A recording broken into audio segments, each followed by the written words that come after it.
Billy with Tactical Hyve. Today we're going to go over doing finding your 10-meter come-ups, 20-meter come-ups, or 25-meter come-ups. This refers to long-range shooting and data collection. There's a lot of ways to collect data within long-range shooting. The new age way with these ballistic engines is much easier than anything I'll show you here, but this is also faster and more reliable.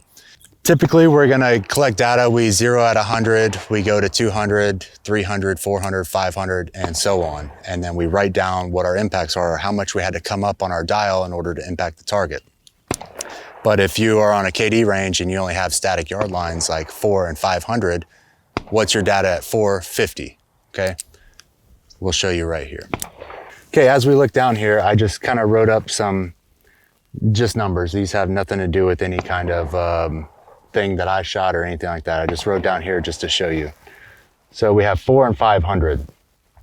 Let's say our 400 is 2 mils is our come up on our dial. And 500 is 4 mils on our come up. So now if we want to figure out what's at 450, we can do that a bunch of different ways, okay?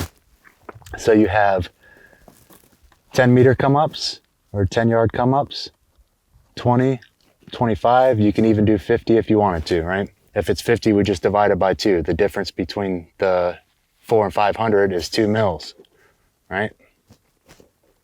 So if we divide it by 2, it's 1 mil for every 50 yards.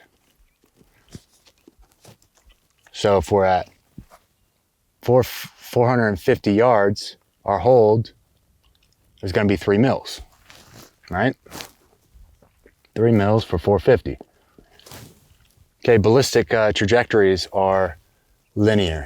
So you're never gonna have a ballistic curve that does this.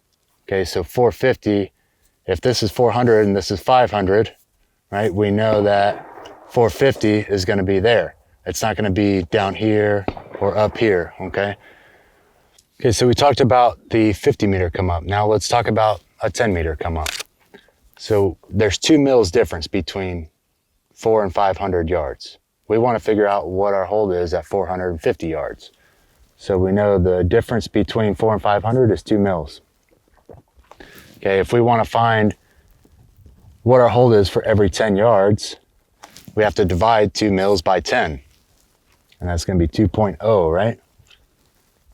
So if we divide that, it's going to be a 0.2 mil come up for every 10 yards. If that makes sense. So 10 times 0.2 is going to be 2 mils. So if we go to 410, your hold's going to be 2.2. 420, your hold's going to be 2.4. 430, 2.6. 440, 2.8. 450, 3 mils, and so on until we hit 5. And you could do this with 20 and 25, okay? And you just change what you're dividing the 2 mils by. If you can master kind of what we just went over here, this is going to get you out of your electronics and you won't have to use that ballistic engine whenever you're shooting in a competition or if you're hunting, okay? These are for all those off oddball shots.